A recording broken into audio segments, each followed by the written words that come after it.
Aladdin and the Magic Lamp. In a picturesque town in the Middle East, a boy named Aladdin lived in abject poverty with his mother. Although young and full of life, Aladdin was known more for his rebellious spirit than his willingness to work.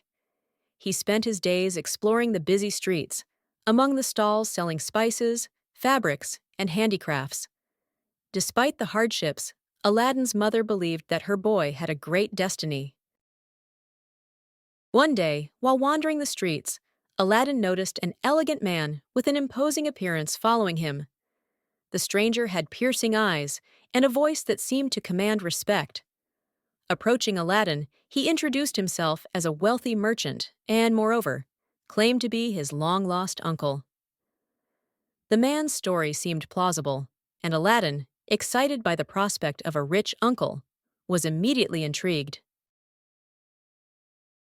The merchant, who in reality was a dangerous wizard, proposed to Aladdin to accompany him on an expedition.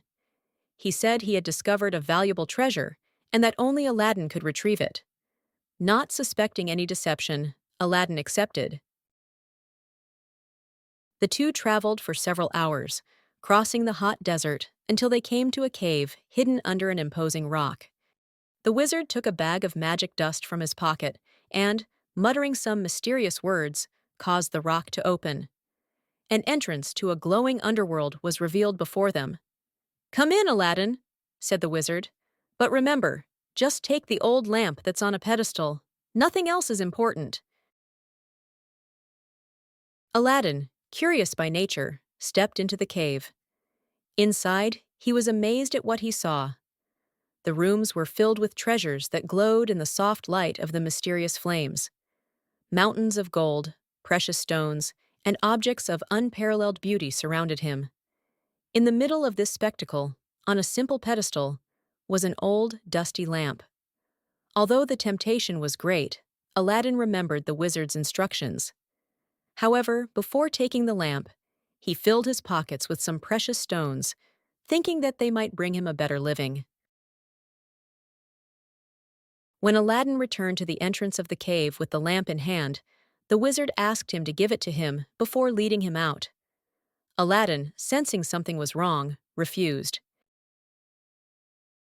Enraged, the wizard threw another magic dust, closing the entrance to the cave and leaving Aladdin captive. Desperate, Aladdin tried to find a way out, but to no avail. Tired, he sat down and unconsciously rubbed the dusty lamp. To his surprise, a huge spirit with glowing skin and a deep voice emerged from the lamp.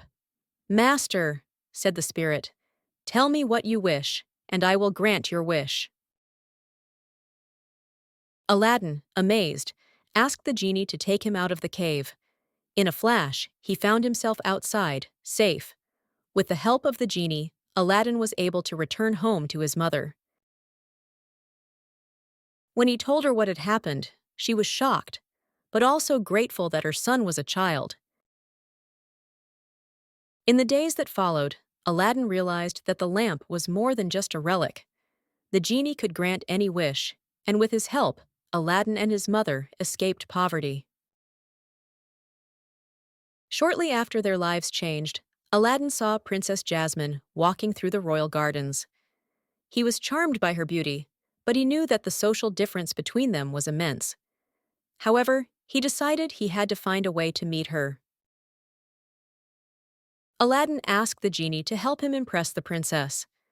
The spirit built him a magnificent palace and gave him princely clothes. In no time, Aladdin gained the respect of the king and the admiration of the princess. Meanwhile, the wizard learned that Aladdin was now rich and lived in a luxurious palace.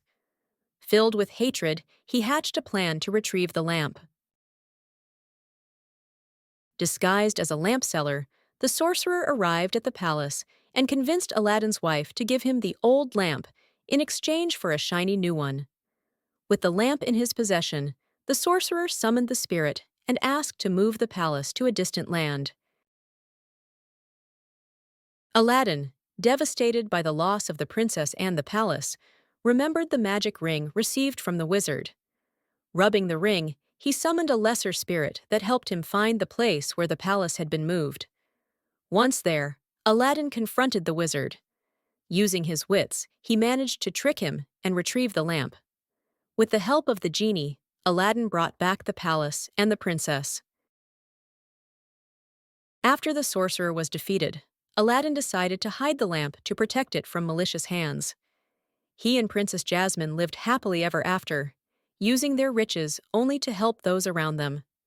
Their story became a legend, remembered by whole generations.